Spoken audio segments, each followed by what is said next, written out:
I was just a young woman, fresh out of high school and eager to make my own way in the world. The prospect of a job at Walmart seemed like the first step towards independence. As I navigated the maze of towering shelves stocked with merchandise, I couldn't help but feel a sense of vulnerability in the sprawling superstore. Walmart was enormous, and its labyrinthine layout made me feel like a small fish in a very big pond. I was grateful when a friendly face emerged from the crowd, a coworker named Alex. With his disarming smile, he seemed like a lifeline in this sea of unfamiliar faces. Alex offered to give me rides home after our evening shifts. At first, it felt like a kind gesture from a fellow coworker looking out for a newcomer. He seemed like the friendly neighbor every girl wishes she had. But, as the days turned into weeks, and weeks into months, Alex's facade began to crumble, revealing a sinister side that sent chills down my spine. One evening, as the rain poured down in torrents, Alex took a detour on our way home. I asked him why, but his response was cryptic. He told me he had to make a quick stop, assuring me it wouldn't take long. My instincts screamed at me to flee, but I was too terrified to speak up. We pulled up to a dimly lit alleyway, and my heart pounded like a drum in my chest. Alex stepped out of the car, leaving me alone in the stifling silence of the vehicle. My eyes darted around, trying to make sense of my surroundings, but the rain-splattered windows only revealed distorted, menacing shadows. Minutes felt like hours as I sat there, paralyzed by fear and uncertainty. When Alex finally returned, he wore a sinister grin that sent a shiver down my spine. He didn't say a word about the mysterious stop, and I dared not ask. Instead, he continued to give me rides home, each journey more unsettling than the last. The once friendly coworker had transformed into a malevolent presence that haunted my every waking moment. As the weeks went by, I couldn't ignore the whispers and rumors circulating about Alex. It seemed he was deeply involved in the drug trade, a dangerous world I wanted no part of. But what frightened me even more was the rumor that he was taking advantage of vulnerable women, using his position at Walmart as a cover for his nefarious activities. I had seen enough horror movies to know that getting involved with someone like Alex could lead to a terrifying, irreversible fate. One evening, as we drove home through the dimly lit streets, Alex's true nature was laid bare. He turned to me with a sinister glint in his eyes and began to speak about his exploits, boasting of his connections in the criminal. My heart raced as he revealed his twisted desires and the depths of his depravity. He spoke with a chilling indifference, as if the lives he was destroying meant nothing to him. My fear turned to rage, and I knew I had to escape this nightmare. But leaving Walmart and cutting ties with Alex was easier said than done. I felt trapped, like a helpless prey ensnared in a spider's web.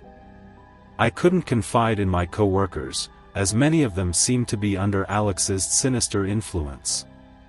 The walls were closing in on me, and I was running out of options.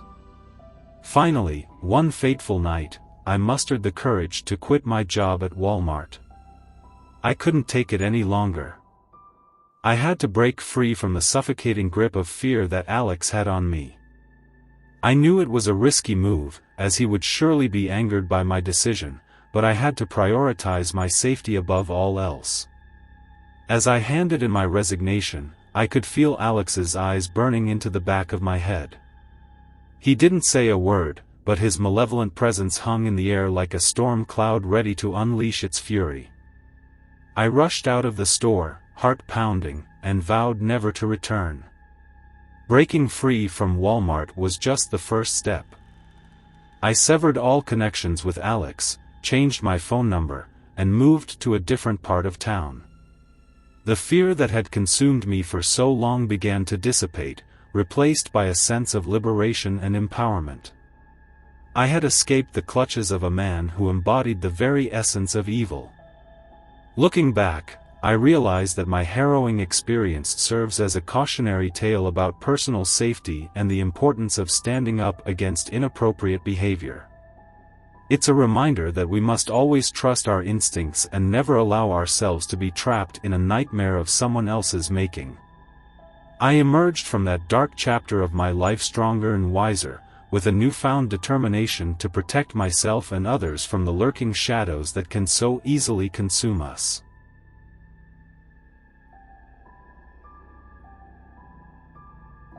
In the dimly lit entrance of Walmart, I stood guard, a sentinel of pandemic safety.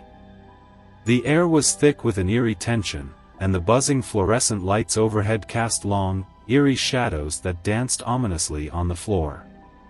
It was just another day in this surreal new world, or so I thought. At first, the day unfolded like countless others during the pandemic.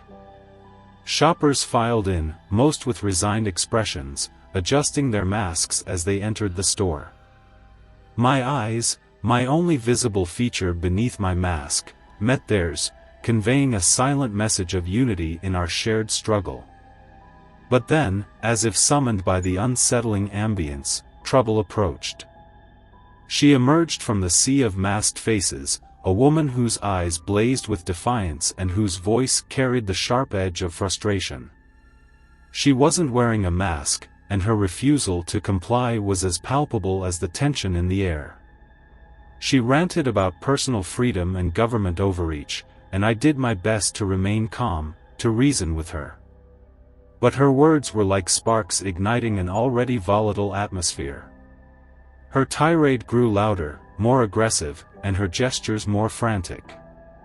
It was as if her anger had taken on a physical form, poisoning the very air we breathed. I knew this encounter was far from ordinary. And then, as if scripted for maximum terror, her husband emerged from the shadows, a hulking figure with wild, bloodshot eyes. In his hand gleamed a knife, the blade catching the feeble store lights in a sinister glint. My heart pounded in my chest, and my mind raced, trying to process the nightmare that was unfolding. The husband, his voice dripping with venom, blamed me for disrespecting his wife, for infringing upon their rights. The cold blade of the knife seemed to mock my helplessness as he waved it menacingly. It was a surreal scene, one that felt like it belonged in a nightmare rather than a Walmart entrance. Fear hung in the air like a thick fog, and I felt paralyzed, trapped in a chilling tableau of violence waiting to erupt. Every second stretched on infinitely as I braced for the worst. But then, a glimmer of hope pierced the darkness. Another customer, a brave soul, stepped forward, trying to defuse the situation. They spoke soothing words, their voice a beacon of reason in this madness. The husband's grip on the knife slowly loosened, and with a final, venomous glare, he and his wife retreated into the store, leaving behind a lingering trail of tension and unease. As I stood there, my heart still racing, I couldn't help but reflect on the harrowing challenges of the pandemic. It was a time when fear and frustration seemed to be around every corner, when even the most mundane tasks had become battlegrounds for personal beliefs. But in the aftermath of this terrifying encounter, one thing became clear to me: the importance of compassion and understanding during these dark times. The mask I wore wasn't just a physical barrier, it was a symbol of our shared responsibility to protect one another. It was a reminder that we were all in this together, navigating uncharted territory with fear and uncertainty as our constant companions. I hoped that, as time passed, people would come to realize the gravity of the situation, that unity and empathy would prevail over anger and division. The pandemic had thrust us all into a world where the ordinary had become extraordinary, where the mundane had taken on new layers of meaning. The simple act of wearing a mask, once a thoughtless gesture, had become a powerful symbol of our collective struggle. As I continued my duties at the Walmart entrance, I couldn't help but wonder about the couple who had left in anger and frustration. What had driven them to such extremes? Had they been pushed to their limits by the relentless stress of the pandemic? Or had they always carried this anger within them, waiting for the right spark to ignite it? In the weeks and months that followed, the memory of that harrowing encounter haunted me. It served as a stark reminder that we were all vulnerable, all teetering on the edge of our own breaking points. It was a reminder to approach each interaction with compassion, even when faced with anger and hostility. The pandemic eventually loosened its grip on our lives, but its scars remained. The world slowly returned to a semblance of normalcy, but the memories of those dark days lingered like shadows in the corners of our minds. We had all been changed by the experience, and the need for understanding and empathy had never been more evident. So, as I continued to stand guard at the Walmart entrance, my eyes locked with those of countless shoppers, I did my best to convey a message of unity and compassion. The mask I wore concealed my smile, but it couldn't hide the hope that burned within me, a hope that, as we emerged from the darkness of the pandemic, we would emerge stronger, more united, and more compassionate than ever before.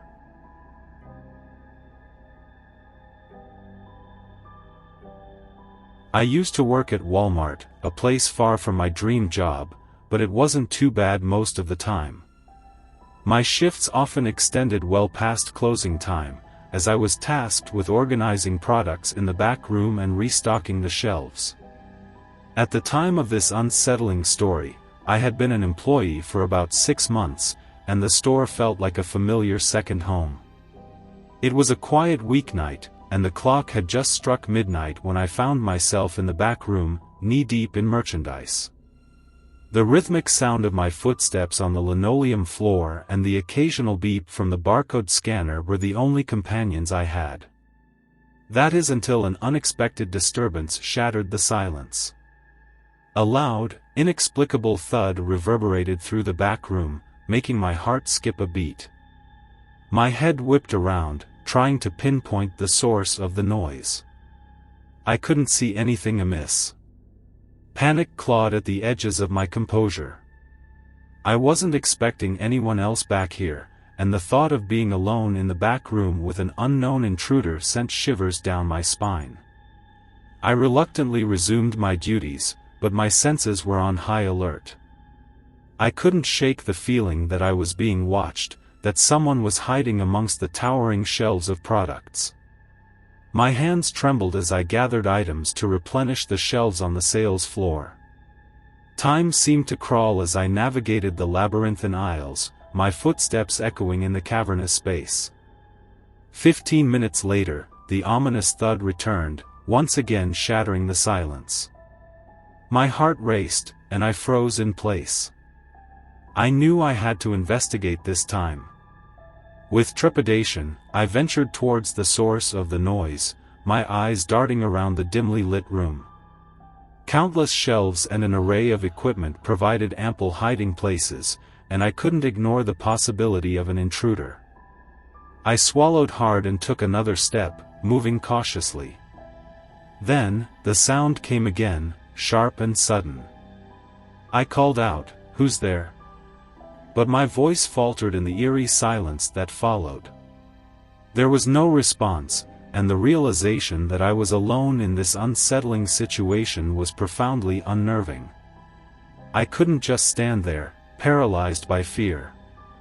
I continued to look around, my pulse quickening with every passing second.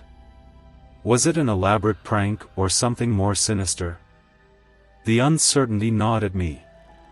Summoning every ounce of courage, I marched towards the area where I believed the noise had originated.